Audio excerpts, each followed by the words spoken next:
Hello students, आज के lecture में हम बात करने वाले हैं स्टेबिलिटी ऑफ कोऑर्डिनेशन कंपाउंड की। इसमें हम लोग टोटल 3 केस पढ़ेंगे। फर्स्ट पढ़ेंगे हम factor affecting of crystal field splitting energy, इसकी बात करेंगे। सेकेंड चिलेशन, और थर्ड हम बात करेंगे फॉर्मेशन कांस्टेंट की, जिसको हम कैफ से डिनोट करते हैं। ओके, तो आइए हम बात करते हैं फर्स्ट केस, जिसमें हम लोग को स्टार्ट करना है factor affecting of crystal field splitting energy. Okay, order of stability of complex, ये हमारे कॉम्प्लेक्स दिए गए हैं और इसमें स्टेबिलिटी का ऑर्डर हमें बताना है। चूँकि मैंने पहले से ही मेंशन किया है, ये ज़्यादा स्टेबल है, ये कम, ये सबसे कम स्टेबल है। ऐसा क्यों?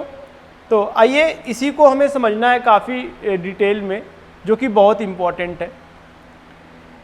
नेचर ऑफ लिगेंड, इसका ए पार्ट है नेचर ऑफ लिगेंड। ये होता क्या है? तो देखो आप, अगर इस कॉम्प्लेक्स में स्टेबिलिटी की बात होगी तो अगर हम बात करेंगे नंबर ऑफ लिगेंड की, तो हमारा जो नंबर ऑफ लिगेंड है वो 6, 6 एंड 6 कैसा है?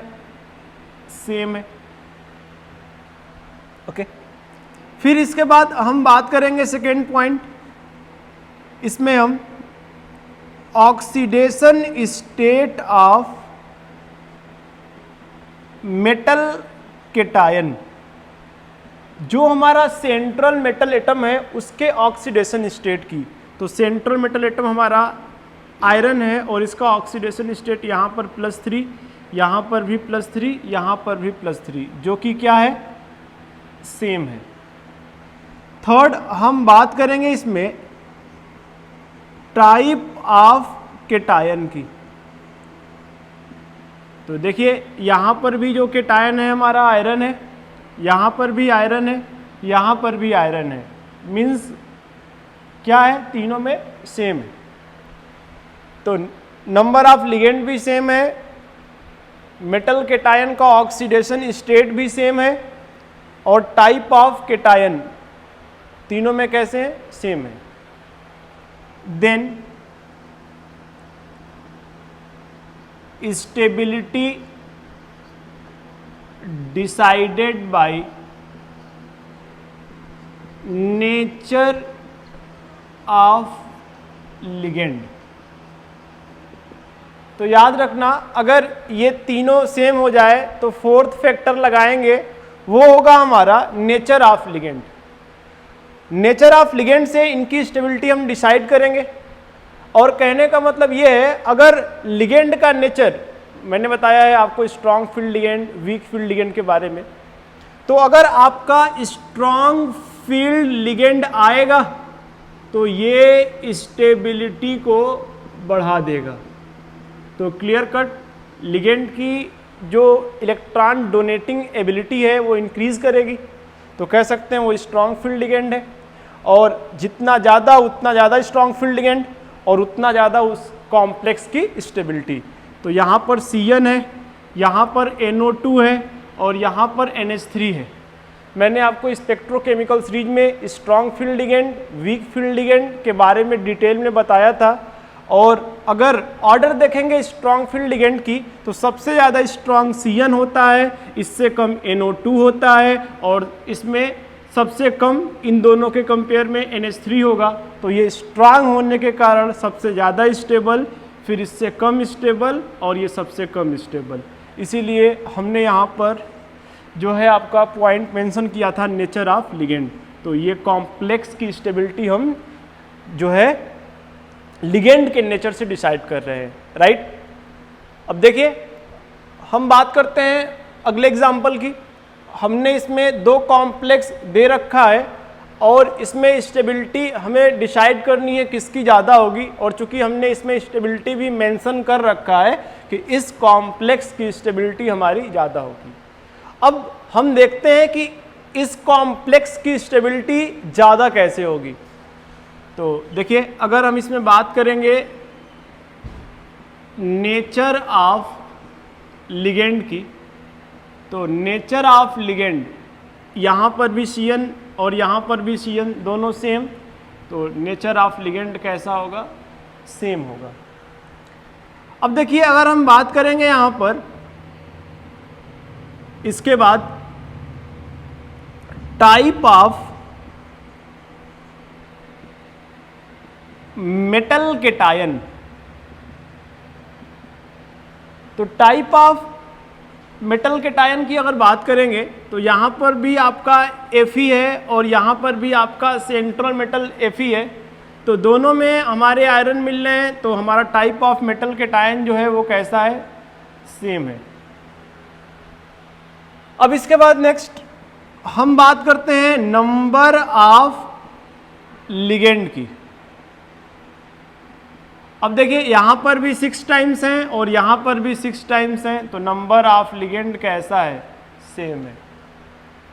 अब ये तीनों चीज़ें सेम मिल गई तो फोर्थ फैक्टर लगाएंगे, देन स्टेबिलिटी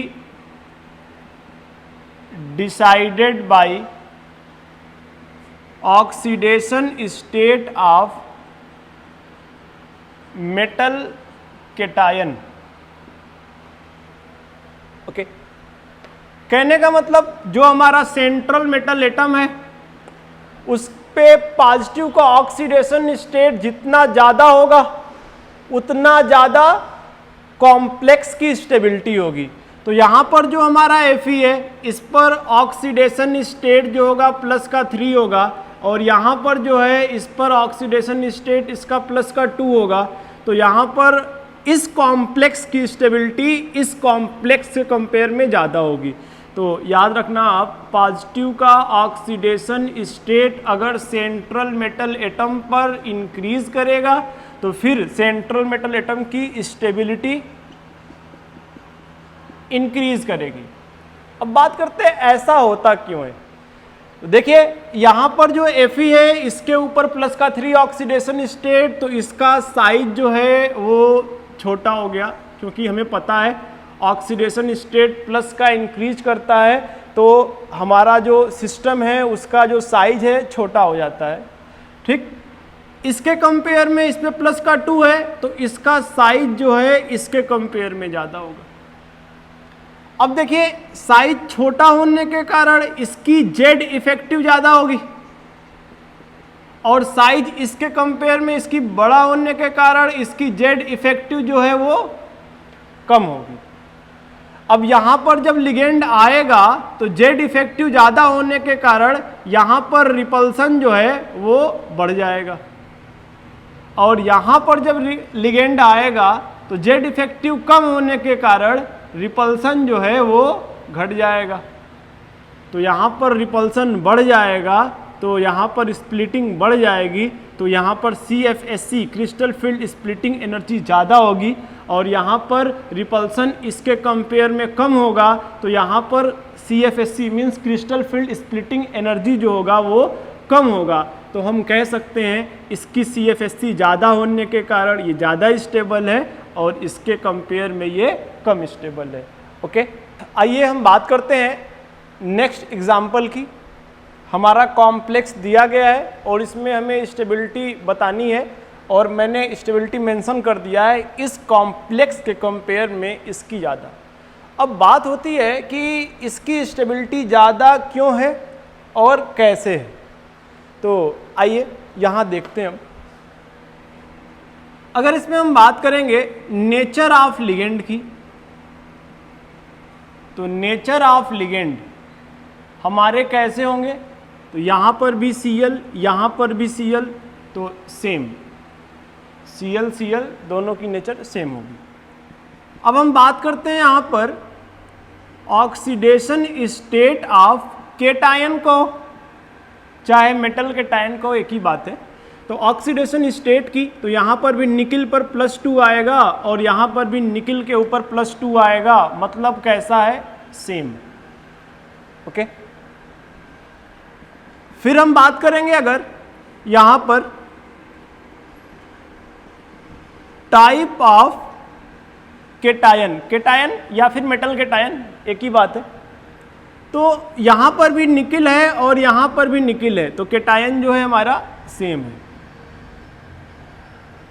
अब देखिए इसके बाद हम फोर्थ फैक्टर यूज करेंगे, देन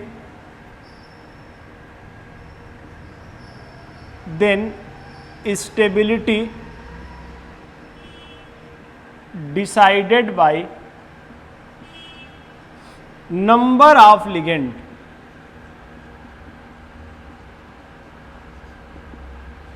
ओके, तब स्टेबिलिटी हम डिसाइड करेंगे किससे?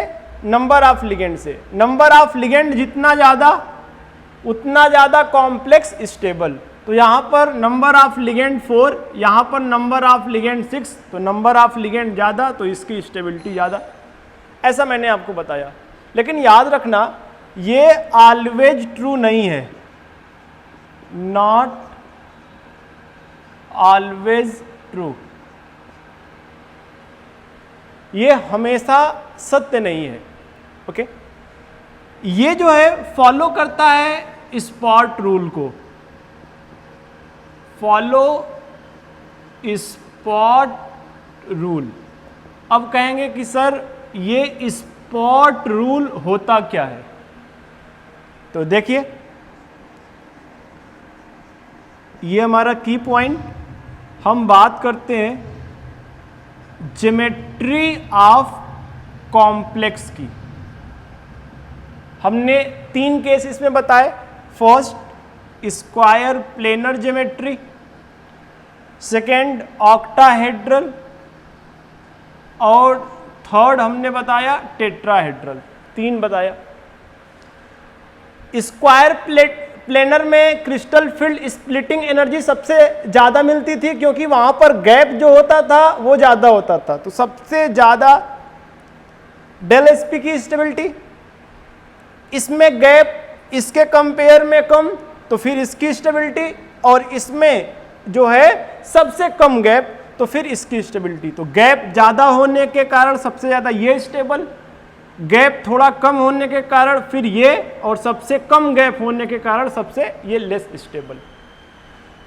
तो अगर आपका कॉम्प्लेक्स स्क्वायर प्लेनर ज्योमेट्री का फॉर्मेशन करता है, तो उस केस में उसकी स्टेबिलिटी ऑक्टाहेड्रल से ज्यादा होगी और टेट्राहेड्रल से ज्यादा होगी। आइए इसको और क्लियर करते हैं। एग्जाम्पल के तौर पे हमने लिया NiCN4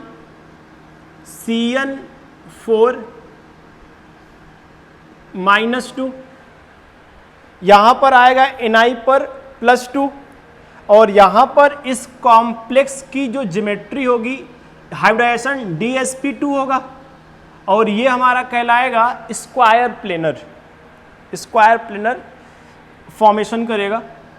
अब इसके बाद अगला हमारा NiCl6 -4, तो ये हमारा है ऑक्टाहेड्रल, जो कि यहाँ पर हमने मेंशन किया था पहले से ही। और इसके बाद है हमारा NiCl4 -2, और इस केस में ये हमारा है टेट्राहेड्रल। ओके, जैसा कि हमने यहां मेंशन किया है। अब देखिए अगर इन तीनों में स्टेबिलिटी की बात करेंगे, तो क्रिस्टल फील्ड स्प्लिटिंग एनर्जी सबसे ज्यादा स्क्वायर प्लेनर, मींस इसकी गैप ज्यादा, तो क्रिस्टल फील्ड स्प्लिटिंग एनर्जी की वैल्यू ज्यादा, तो सबसे ज्यादा होने के कारण सबसे ज्यादा स्टेबल। फिर ऑक्टाहेड्रल टेट्राहेड्रल में ऑक्टाहेड्रल की गैप ज्यादा और टेट्राहेड्रल की गैप कम, तो इसलिए सब इसके बाद ये और इसके बाद ये। तो हमने लिखा है कि नंबर ऑफ लिगेंड अगर ज्यादा तो स्टेबिलिटी ज्यादा। ये बात 100% सही नहीं है, क्योंकि हमने क्या बोला है यहाँ पर, नॉट ऑलवेज ट्रू। ये क्या करता है, फॉलो करता है स्पॉट रूल को। अगर हमारा जो कॉम्प्लेक्स है उसका कोऑर्डिनेशन नंबर 4 है, जैसा कि यहाँ मेंशन किया है, और दूसरा कॉम्प्लेक्स जिसका कोऑर्डिनेशन नंबर 6 है, तो इसमें अगर इसकी ज्योमेट्री स्क्वायर प्लेनर है तो भले लिगेंड ज्यादा हैं, लेकिन इसमें क्रिस्टल फील्ड स्प्लिटिंग एनर्जी ज्यादा होने के कारण इसकी स्टेबिलिटी ज्यादा। और अगर टेट्राहेड्रल है तब हमारा नंबर ऑफ लिगेंड वाला केस लगाएंगे तो ऑक्टाहेड्रल की ज़्यादा, टेट्राहेड्रल की कम। तो स्पॉट क्लियर हो चुका होगा। फॉलो करेगा SP मतलब स्क्वायर प्लेनर, O मतलब ऑक्टाहेड्रल और T का मतलब टेट्राहेड्रल। राइट, यहाँ तक आपको क्लियर होगा। आइए हम बात करते हैं फोर्थ केस की। इसकी ABC 3 केस पढ़ लिए CFSC की, फोर्थ केस पढ़ने वाले हैं D।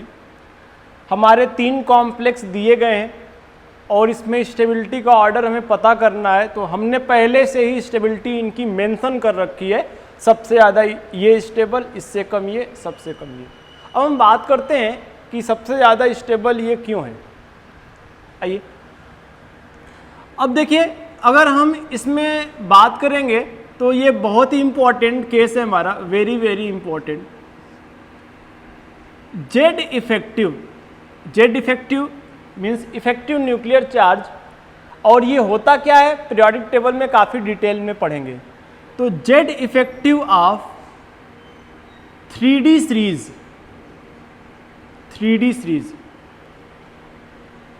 Z effective of 4D series and Z effective of 5D series. Effective nuclear charge की अगर हम बात करेंगे तो सबसे ज़्यादा 5D सीरीज की होती है, इससे कम 4D सीरीज की और सबसे कम 3D सीरीज की होती है। अब देखिए यहाँ पर निकिल का हाइब्रिडाइजेशन sp का 3 आएगा। मैंने वैलेंस बॉन्ड थ्योरी में काफ़ी डिटेल में हाइब्रिडाइजेशन निकालना आपको बताया था। और ये जो 2 कॉम्प्लेक्स हैं ये 4D सीरीज और 5D सीरीज से बिलोंग करता है। और हमने आपको बताया था लिगेंड की स्ट्रेंथ जो है ना वो चेक करते हैं ओनली 3D सीरीज में। अगर स्ट्रॉन्ग फील्ड लिगेंड है तो पेयरिंग करा दो, अगर वीक फील्ड लिगेंड है तो पेयरिंग नहीं कराएंगे। ऐसा मैंने आपको बताया था डिटेल में काफ़ी, ठीक। अब देखिए अगर हम बात करेंगे 4D और 5D सीरीज की तो इसमें होगा क्या, इसमें हम लिगेंड की स्ट्रेंथ चेक नहीं करते, बिना ख्याल किए हुए लिगेंड की स्ट्रेंथ को पेयरिंग करा देते हैं अगर पॉसिबिलिटी है तो। ऐसा मैं आपको काफ़ी डिटेल में वैलेंस बॉन्ड थ्योरी में बताया है मैंने। तो ये जो कॉम्प्लेक्स दिया गया है इसका जो आएगा आपका हाइब्रिडाइजेशन ये आएगा DsP2, इसका भी DsP2 होगा और इसका भी DsP2 होगा। अब देखिए टेट्राहेड्रल के कंपेयर में स्क्वायर प्लेनर की क्रिस्टल फील्ड स्प्लिटिंग एनर्जी की वैल्यू ज़्यादा, तो इसके कंपेयर में ये ज़्यादा स्टेबल। अब इन दोनों की बात करते हैं। अब तो दोनों ऑक्टाहेड्रल, दोनों का कोऑर्डिनेशन नंबर भी सेम, ऑक्सीडेशन स्टेट भी सेम, ओके। तो हम देखेंगे यहाँ पर जो हमारा सेंट्रल मेटल एटम है इसमें ये हमारा 4D सीरीज से बिलोंग करता है और ये हमारा 5D सीरीज से बिलोंग करता है PT। और 5D सीरीज की 4D के कंपेयर में ज़्यादा जेड इफेक्टिव होता है, तो इसकी जेड इफेक्टिव ज़्यादा होने के कारण यहाँ पर रिपल्सन ज़्यादा होगा लिगेंड जब आएगा तो। और यहाँ पर crystal field splitting energy means जो गैप होगा वो काफ़ी ज़्यादा होगा, जिससे इसकी स्टेबिलिटी ज़्यादा होगी। तो इसके कंपेयर में इसकी स्टेबिलिटी ज़्यादा। और हम कैसे डिसाइड करेंगे, तो हम डिसाइड करेंगे Z effective of metal cation से, राइट। हम बात कर रहे थे स्टेबिलिटी ऑफ कोऑर्डिनेशन कंपाउंड की, और इसमें हमने अभी अभी एक केस ख़त्म किया है फैक्टर इफेक्टिंग ऑफ CFSC, उसके 4 फैक्टर हमने पढ़े। अब हमको इसका दूसरा केस पढ़ना है चिलेशन। अब देखिए ये चिलेशन होता क्या है, ये हमारा कॉम्प्लेक्स है NiH2O का 6+2, Ni इससे 6 टाइम्स H2O कंबाइंड है, 1 2 3 4 5 6 टाइम्स H2O इसके साथ कंबाइंड है +2। अब यहाँ हमने लिया 3 टाइम्स एथिलीन डाईएमीन और ये कॉम्प्लेक्स बना रहा है NiEN का थ्राइज +2 +6 H2O। यहाँ पर जो है हमारा ये है Na, इसके साथ 3 टाइम्स En कंबाइंड हो रहे हैं। En हमारे लिगेंड है, ये हमारा En 3 टाइम्स कंबाइंड हो रहा, ये हमारा En। अब देखिए En हमारा जो होता है वो एक पॉलीडेंटेड लिगेंड है, और याद रखिएगा जब भी पॉलीडेंटेड लिगेंड हमारे सेंट्रल मेटल एटम के साथ कंबाइंड होंगे तो एक रिंग का फॉर्मेशन आपको होता हुआ दिखाई पड़ेगा। जो ये रिंग बनेगा इसको हम बोलते हैं चिलेटिंग रिंग, और जो हमारे लिगेंड इस रिंग का फॉर्मेशन करेंगे तो इस लिगेंड को हम बोलेंगे चिलेटिंग एजेंट, और इस प्रोसेस को बोलते हैं चिलेशन। तो चिलेशन होता क्या है आपको क्लियर हो चुका है। अब देखिए हमने प्रीवियस लेक्चर में आपको ये रिंग काउंट करने का फॉर्मूला बताया है, number of chelating ring is equal to denticity -1। देखिए यहां पर जो हमने En लिया है ये हमारा बाइडेंटेड लिगेंड है, तो इसकी डेंसिटी 2 होगी। तो यहाँ पे 2 - 1 करेंगे तो चिलेटिंग रिंग कितने बनेंगे 1, चूंकि 3 हैं ये, तो टोटल चिलेटिंग रिंग कितना बनेगा यहाँ पर 3 बनेगा। अब अगर हम बात करते हैं स्टेबिलिटी ऑफ कॉम्प्लेक्स की, तो स्टेबिलिटी ऑफ कॉम्प्लेक्स जो है वो डिपेंड करता है नंबर ऑफ चिलेटिंग रिंग के ऊपर। मीन्स जितना ज़्यादा ये चिलेटिंग रिंग का फॉर्मेशन होगा, या जितना ज़्यादा ये कह सकते हो चिलेटिंग रिंग बनेगा, उतना ज़्यादा हमारा कॉम्प्लेक्स स्टेबल होगा। तो यहाँ तक आपको बात समझ में आ रही है। ओके, आइए कुछ क्वेश्चन करते हैं। क्वेश्चन हमारा है कंपेयर स्टेबिलिटी ऑर्डर। हमारे कॉम्प्लेक्स दिए गए हैं और इनका आपस में स्टेबिलिटी कंपेयर करके बतानी है, और मैंने पहले से ही बता रखा है, मेंशन कर रखा है यहाँ पे। अब चलिए यहाँ देखते हैं। फर्स्ट, इन दोनों में अगर स्टेबिलिटी हमें कंपेयर करनी हो तो H2O मोनोडेंटेड लिगेंड, तो यहाँ पर चिलेटिंग रिंग का फॉर्मेशन की अगर बात करेंगे तो कोई चिलेटिंग रिंग का फॉर्मेशन नहीं होगा। En हमारा पॉलीडेंटेड लिगेंड, पॉलीडेंटेड में ये बाइडेंटेड है, तो यहाँ पर चिलेटिंग रिंग का फॉर्मेशन होगा। तो यहाँ चिलेटिंग रिंग का फॉर्मेशन होगा, यहाँ पर नहीं होगा। तो चिलेटिंग रिंग बनने के कारण इस कॉम्प्लेक्स की स्टेबिलिटी इससे ज़्यादा होगी। सेकेंड केस, ये NO2 माइनस मोनोडेंटेड लिगेंड, तो यहाँ पर कोई चिलेटिंग रिंग नहीं बनेगा, क्योंकि चिलेटिंग रिंग का मैंने आपको फार्मूला बताया है निकालने का, डेंसिटी -1, तो मोनोडेंटेड की डेंसिटी 1 होती है, 1 - 1 0, तो no chelating ring formation here. अब देखिए यहाँ पर अगर हम बात करेंगे तो यहाँ पर इसमें चिलेटिंग रिंग का फॉर्मेशन होगा, क्योंकि En बाइडेंटेड लिगेंड, तो यहाँ पर होगा। तो चिलेटिंग रिंग बनने के कारण इसकी स्टेबिलिटी ज़्यादा होगी इसके कंपेयर में। ओके, इसके बाद थर्ड। अब देखिए थर्ड और जो फोर्थ है ये दोनों हमारे काफ़ी इम्पोर्टेंट है और एक्सेप्शनल भी है। अभी एम्स में क्वेश्चन आया था 2019, ओके, एम्स के पेपर में 2019 में अभी हाल ही में क्वेश्चन इसी पे बेस्ड आए थे, ये बहुत इंपॉर्टेंट है। अब देखो आपका ये कॉम्प्लेक्स है हमारा, और यहाँ पर Cn माइनस मोनोडेंटेड लिगेंड है, तो यहाँ पर अगर हम बात करेंगे चिलेटिंग रिंग की तो कोई चिलेटिंग रिंग का फॉर्मेशन नहीं होगा। En हमारा पॉलीडेंटेड लिगेंड है, तो ये चिलेटिंग रिंग का फॉर्मेशन यहाँ पर होगा।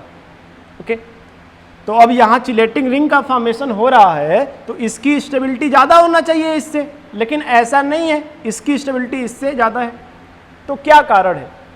तो देखिए कारण ये है कि जो हमारा Cn माइनस होता है उसकी इलेक्ट्रॉन डोनेटिंग एबिलिटी इतनी ज़्यादा होती है कि इसके सामने इसका चिलेटिंग वाला फैक्टर दब जाता है। तो हम कह सकते हैं Cn माइनस की स्ट्रॉन्ग एबिलिटी जो है, डोनेटिंग एबिलिटी बहुत ज़्यादा होने के कारण यहाँ पर इसकी स्टेबिलिटी इसके कंपेयर में ज़्यादा होगी।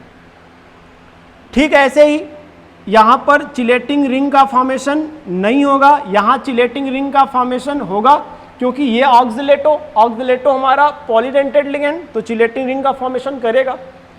अब स्टेबिलिटी इसकी ज़्यादा होनी चाहिए थी, लेकिन यहाँ पर उल्टा दिया है, इसका ज़्यादा है।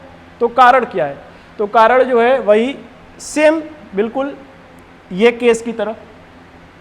Cn माइनस जो है इसकी इलेक्ट्रॉन डोनेटिंग एबिलिटी बहुत ज़्यादा है, जिसके सामने इसकी चिलेटिंग वाला जो फैक्टर है वो दब जाता है, तो इसका जो है स्टेबिलिटी ज़्यादा होगा, इसका कम होगा। तो ये दोनों आप याद रखना, ये बहुत इंपॉर्टेंट है। ओके, अब देखिए इसके बाद 5th नंबर, ये हमारा ईएन हमारा यहाँ पर चिलेटिंग रिंग का फॉर्मेशन करेगा। ये एडिटा हेक्साडेंटेड लिगेंड, तो ये भी चिलेटिंग रिंग का फॉर्मेशन करेगा। अब दोनों चिलेटिंग रिंग का फॉर्मेशन करेंगे क्योंकि दोनों पॉलीडेंटेड लिगेंड है। अब अगर स्टेबिलिटी कंपेयर करना होगा तो हम आपको अभी यही बताए थे कि stability directly proportional to number of chelating ring, जितना ज़्यादा चिलेटिंग रिंग बनेंगे उतना ज़्यादा कॉम्प्लेक्स की स्टेबिलिटी। तो यहाँ पर डेंटिसिटी -1, तो यहाँ पर चिलेटिंग रिंग EN जो है जब जुड़ेगा तो 1 बनाएगा, और इडेटा जो है हेक्साडेंटेड लिगेंड, यहाँ पर इसकी डेंटिसिटी 6, तो यहाँ पर 6 - 1 तो 5, तो यहाँ पर जो है चिलेटिंग रिंग ज़्यादा बनेगा। ओके, डेंटिसिटी ज़्यादा होने के कारण तो इसकी स्टेबिलिटी ज़्यादा होगी, इसकी कम होगी। यहाँ तक क्लियर है? इसके बाद नेक्स्ट, अब देखिए यहाँ पर आपका अगर बात करते हैं NH3 की, NH3 जो है हमारा, ये है आपका मोनोडेंटेड लिगेंड, यहाँ कोई चिलेटिंग रिंग नहीं बनेगा, और ये C2O4 ये 2- होता है, इसको बोलते हैं ऑक्सिलेटो आयन। तो यहाँ पर अगर हम बात करेंगे तो यहाँ पर चिलेटिंग रिंग का फॉर्मेशन होगा, क्योंकि ऑक्सिलेटो जो लिगेंड है हमारा ये पॉलीडेंटेड लिगेंड है, तो यहाँ पर चिलेटिंग रिंग का फॉर्मेशन होगा। तो इसके कंपेयर में ये ज़्यादा स्टेबल है।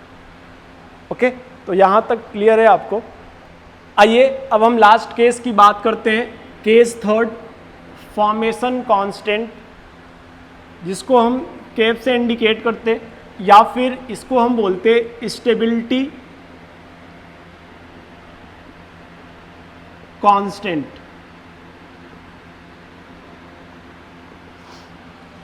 अब देखिए ये हमारा मेटल और इसके ऊपर चार्ज प्लस का n टाइम्स, प्लस ये हमारा लिगेंड और लिगेंड है x टाइम्स।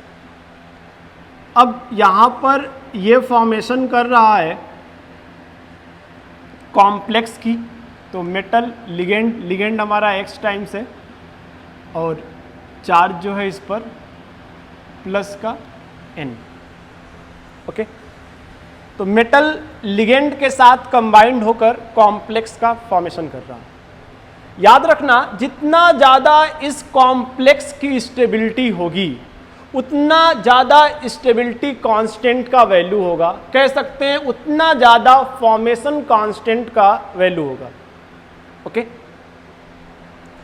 तो यहाँ पर हम लिख सकते हैं कि ये तो आपको क्लियर है, फॉरवर्ड बैकवर्ड इधर हम चेक करेंगे फॉर्मेशन कांस्टेंट, इधर dissociation constant.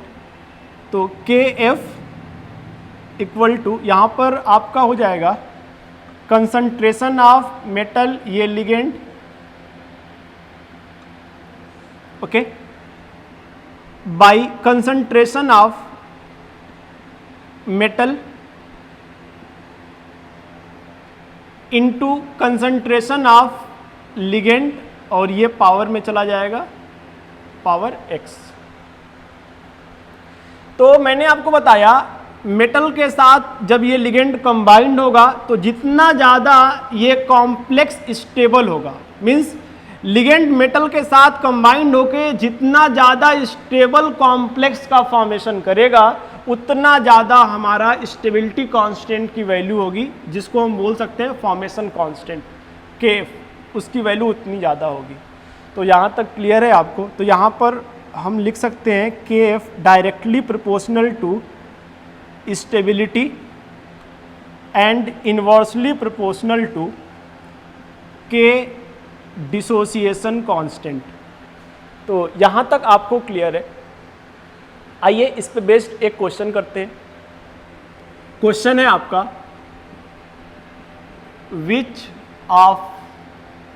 which of the following